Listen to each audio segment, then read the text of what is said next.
ভারত তার সীমানার মধ্যে কাঁটাতারের বেড়া দিবে, এটা নিয়ে বাংলাদেশের তরফ থেকে দেখা যাচ্ছে যে বিশাল একটা দুশ্চিন্তা, উদ্বেগ এবং উত্তেজনা।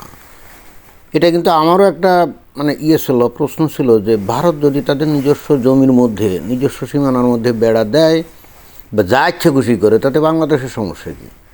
এখানে তো বাংলাদেশের তো কোনো সমস্যা হওয়ার কথা না। ওরা বেড়া দিবে না, পুকুর কাটবে নাকি খাল কাটবে না নদী কাটবে, এটা তো তাদের বিষয়টা না। তো যাই হোক, এইটা নিয়ে দেখলাম যে এই বাংলাদেশের মিডিয়াতে একটা ব্যাখ্যা তারা দেওয়ার চেষ্টা করছে যে কী কারণে বাংলাদেশের সমস্যা। তো অতএব আমরা সেই বিষয়টা একটু শুনে বোঝার চেষ্টা করি যে আসলে ঘটনাটা কী।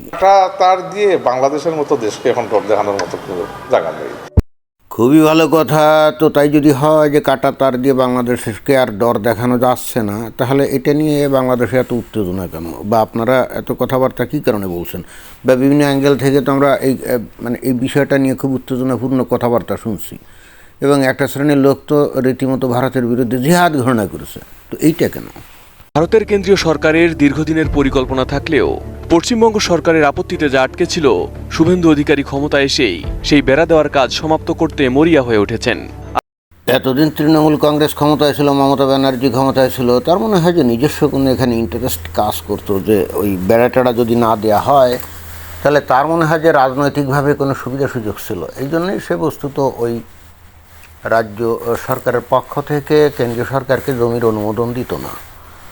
তো এখন বিজেপি ক্ষমতায় চলে আসছে, শুভেন্দু অধিকারী চলে আসছে, তাই না? এখন তো আর ওই সমস্যা নাই। এখন তো একেবারে সাথেই বলা হয়েছে যে 45 দিনের মধ্যেই এই জমি একই অনুমোদন তো দিবেই, এবং একই সঙ্গে অধিগ্রহণ করে কেন্দ্রীয় সরকারের কাছে হস্তান্তর করা হবে যাতে তারা বেড়া দিতে পারে। বুঝলাম তো। আর এই সীমান্তে উদ্বেগ বেড়েছে বাংলাদেশের সীমান্তবর্তী এলাকায়, উদ্বেগ বেড়েছে নীতি নির্ধারণী মহলেও। ভারত তার সীমান্তে যদি বেড়া দেয় অথবা নদী খনন করে বা খাল খনন করে, তাতে উদ্বেগের কী আছে? এবং ভারতীয় লোকজনদের মধ্যে তো কোনো উদ্বেগ নাই, থাকলে তো বেড়া দিত না, তাই না? তো বাংলাদেশের মানুষের মধ্যে এবং নীতি নির্ধারকদের মধ্যে এটা নিয়ে উদ্বেগের বিষয়টা কি, এটাই তো এখনও পর্যন্ত বুঝতে পারি না। তো মনে হয় যে এই খবর এখানে বলবে, দেখি তারা কি বলে, যে উদ্বেগের আসলে ইয়েটা কি, উৎস কী এবং কারণটা কী, আমরা ভালো করে একটু বোঝার চেষ্টা করি। কিন্তু প্রশ্ন হলো, ভারত যদি তাদের সার্বভৌমত্ব রক্ষায় নিজের সীমানায় কাঁটাতারের বেড়া দেয়, তবে ঢাকার আপত্তির জায়গাটি ঠিক কোথায়? একেবারে ঘাড়ি কথা, আসলে ঢাকার আপত্তির জায়গাটা কোথায়? বিষয়টি কেবল একটি বেড়া বা দেয়ালের নয়, এর গভীরে রয়েছে আন্তর্জাতিক আইন, মানবিক সংকট এবং দীর্ঘদিনের অমীমাংসিত সীমান্ত বিরোধ। আচ্ছা, তো সেই আন্তর্জাতিক আইনটা কি? বাংলাদেশের প্রধান উদ্বেগের জায়গাটি হল সীমান্তের নোম্যান্স ল্যান্ড। 1975 সালের দ্বিপাক্ষিক সীমান্ত প্রতিরক্ষা নীতিমালা অনুযায়ী প্রকৃত সীমান্ত রেখা থেকে উভয় দেশের ভেতরের দিকে 150 গজ পর্যন্ত কোনো স্থায়ী প্রতিরক্ষা স্থাপনা নির্মাণ করা নিষিদ্ধ। তার মানে আইনটা তৈরি করা হয়েছে গত 1975 সালে, রাইট? 1975 সালে, মানে 50 বছরেরও আগে। তো তখন মনে হয় যে শেখ মুজিবুর রহমান, মানে বঙ্গবন্ধু ক্ষমতায় ছিল, আওয়ামী লীগ ক্ষমতায় ছিল। তো স্বাভাবিকভাবে ভারতের সাথে ভালো সম্পর্ক ছিল এবং তখন এই আইনটা করা হয়েছিল, এবং সেখানে বলা আছে যে নোম্যান্স ল্যান্ড থেকে 150 গজ ভিতরে থাকতে হবে। মানে ভিতরে নোম্যান্স ল্যান্ড হলো একেবারে অ্যাকুরেট সীমানা, ভারত এবং বাংলাদেশের অ্যাকুরেট সীমানা। তো এই অ্যাকুরেট সীমানা থেকে প্রত্যেক দেশই তাদের ভিতরে 150 গজের মধ্যে কোনো স্থায়ী স্থাপনা তৈরি করতে পারবে না, এটাই আইন ছিল। মানে এই ধরনের একটা চুক্তি করা হয়েছিল 1975 সালে, মানে 50 বছর আগে। আচ্ছা, তো এখন তো সমস্যা কি? এখন ভারত কি এই 175 গজের এই বিধিবিধান না মেনে একেবারে নোম্যান্স ল্যান্ড বরাবর কি বেড়া দেওয়ার কাজে লিপ্ত কিনা? ভারত যখন তার সীমান্তের ভেতরে 150 গজ ছেড়ে বেড়া দেয়, তখন বাংলাদেশের আইনি কোনো আপত্তি থাকে না। একেবারেই খাঁটি কথা। হ্যাঁ, তাই তো। 150 গজ ছেড়ে যদি তারা বেড়া দেয়, তাহলে তো আর বাংলাদেশের কোনো আপত্তি থাকার কথা না। খুবই যৌক্তিক বিষয়। কিন্তু পশ্চিমবঙ্গের অনেক জনবহুল সীমান্ত এলাকায় ভারত চায় সরাসরি 0 পয়েন্ট বা সীমান্ত রেখার উপরেই বেড়া দিতে, আর এতেই বাংলাদেশের সার্বভৌমত্ব এবং আন্তর্জাতিক আইনের ব্যত্যয় ঘটে বলে মনে করে ঢাকা। আচ্ছা, এইবার বোঝা গেছে। তার মানে কিন্তু এর আগে যে বেড়াটাটা তৈরি করছে, এটা কি ওই 150 গজ ছেড়ে করছে নাকি? আমরা তো আসলে জানি না আসলে সেটা করছে কিনা। মনে হয় করছে, কিছুদিন আগে একটা ইয়েতে দেখলাম যে তারা 150 গজ ছেড়ে ওই বেড়া টেড়া এগুলো দিয়েছে, একেবারে কাঁটাতারে বেড়া দিয়েছে। তো এখন তারা বিভিন্ন জায়গায় যে বেড়া দিতে যাচ্ছে সেখানে একেবারে রীতিমতো একেবারে জিরো পয়েন্টের উপরেই বেড়া দিতে যাচ্ছে, এবং সেখানেই বস্তুত বাংলাদেশের আপত্তি। আচ্ছা, বুঝলাম। সীমান্তের অনেক জায়গায় দেখা যায় বাংলাদেশের কৃষকদের জমি বা ঘরবাড়ি একেবারে 0 লাইন পর্যন্ত বিস্তৃত।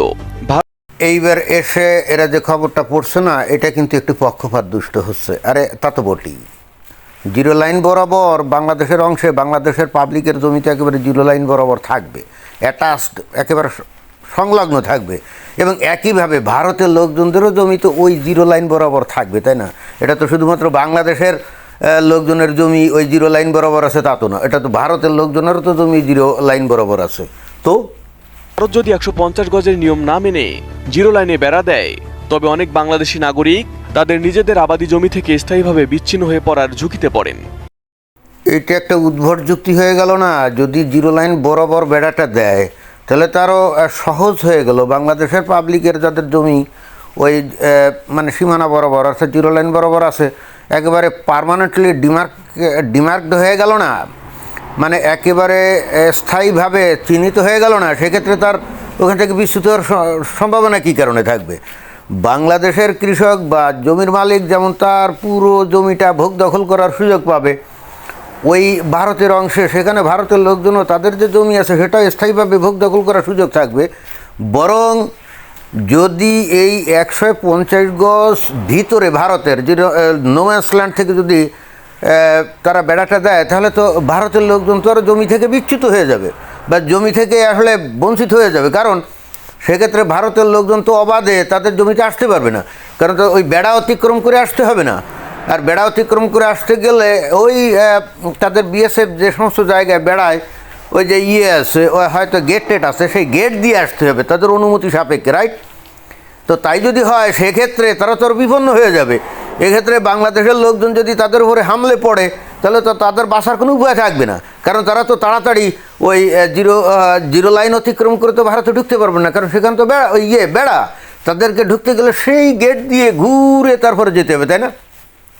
আচ্ছা, এইবার তার মানে যদি 0 পয়েন্ট দিয়ে মানে বেড়াটা দেয়, তাহলে বেসিক্যালি আমার কাছে যেটা মনে হয় দুই দেশেরই সুবিধা, কারণ সেক্ষেত্রে যার যার জমি আর এর জমি থেকে অন্য জমিতে ঢোকার কোনো সুযোগ নাই।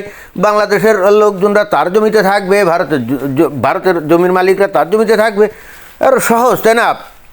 150 গজ বাদ দিয়ে যদি বেড়াটা করে তাহলে সেক্ষেত্রে তো বাংলাদেশের সুবিধা, বাংলাদেশের পাবলিকের সুবিধা। তারা তখন ভারতের ওই 150 গজের ওই জমিটা দখল করে সেখানে চাষাবাদ করবে, অথবা ভারতীয়রা এসে যদি ওখানে চাষাবাদ করেও ওই গেট দিয়ে এসে তো বাংলাদেশের লোকজনরা তো ওই ফসলগুলো কেটে নিয়ে যাবে, এবং সেক্ষেত্রে ভারতের মালিক তো কিছুই করতে পারবে না। আচ্ছা, এইবার বোঝা গেছে ঘটনাটা। ঢাকা বলছে ভারত যদি নিয়ম মেনে 100 গজ ভেতরে বেড়া দেয় তবে কোনো সমস্যা নেই, কিন্তু 0 লাইন ফেন্সিং করার অর্থ হলো বাংলাদেশের স্বার্থকে ক্ষুণ্ণ করা। আচ্ছা, তার মানে সূক্ষ্মভাবে চিন্তাগুলো দেখা যায় যে বেসিক্যালি এখানে যদি মানে 100 গজ বা 150 গজ যদি ভিতরে বেড়া দেয় তাহলে ভারতের লস, ভারতের যে কৃষক বা জমির মালিক তাদের লস।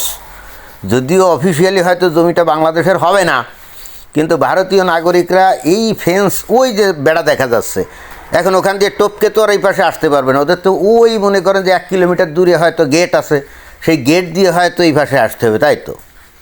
তাহলে ইন্টারেস্টিং ব্যাপারটা কী হলো যে ওই 1 কিলোমিটার ঘুরে তারপরে এই পাশে তাদের জমিতে হয়তো তারা ফসল টসল করলো, তখন হবে কি, এই বাংলাদেশের লোকজন যে যখন ইচ্ছে খুশি ওই ফসল যদি কেটে নিয়ে যায়, ওই ভারতের কৃষকদের কিন্তু ওই ফসল রক্ষা করার কোনো সুযোগ থাকবে না। কেন থাকবে না?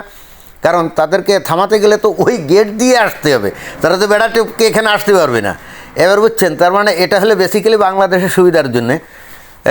আর যদি একেবারে ওই নোম্যান্স ল্যান্ড বরাবর যদি দেয়, এই যেমন আমরা যদি ধরি যে এখানে একেবারে নোম্যান্স ল্যান্ড বরাবর এই বেড়াটা দিয়ে আছে, তাহলে এখানে কারো তো কোনো ক্ষতি নেই। এখানে ভারতের লোকজন তার অংশে থাকবে, সেখান থেকে বাংলাদেশে ঢুকতে পারবে না, বাংলাদেশের লোকজন তার অংশে থাকবে, ভারতে ঢুকতে পারবে না, তাই না? বিষয়টা এরকম না, এবং এটাই তো হওয়া উচিত। এখন কথা হচ্ছে যে বাংলাদেশ অজুহাত দিচ্ছে যে 1975 সালে যে চুক্তি হয়েছিল সেখানে 150 গজ দূরে দূরে ওই ইয়ে করতে হবে, মানে কোনো স্থাপনা দিতে হবে আর কি।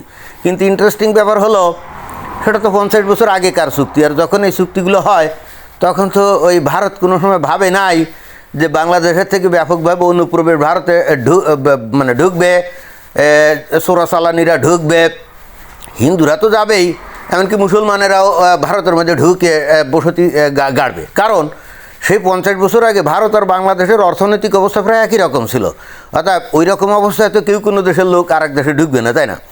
এখন যে কোনোভাবেই হোক ভারতে কর্মসংস্থানের পরিমাণ বাড়ছে, অর্থনৈতিক প্রবৃদ্ধি ঘটছে এবং উন্নতির দিকে ধাবিত। বাংলাদেশ তো অবনতির দিকে, তাই না? তো সেই ক্ষেত্রে যেটা আমরা দেখি, বাংলাদেশ থেকে বিপুল লোক, বিশেষ করে হিন্দু সম্প্রদায়ের লোক তো যাই, মুসলমানরাও যায়, এবং ওটা তো আছেই।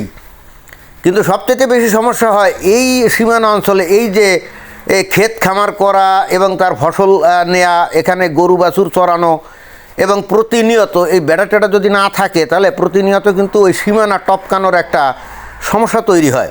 কিন্তু আসল বিষয়টা হলো যে 1975 সালে তো আসলে মনে করা হয় না যে এখানে ওই ভারত তাদের বেড়া দিবে, ভারত বাংলাদেশের তরফ থেকে কোনো এই অনুপ্রবেশের সমস্যার মধ্যে পড়বে, এগুলো তো তখন ভাবে নাই।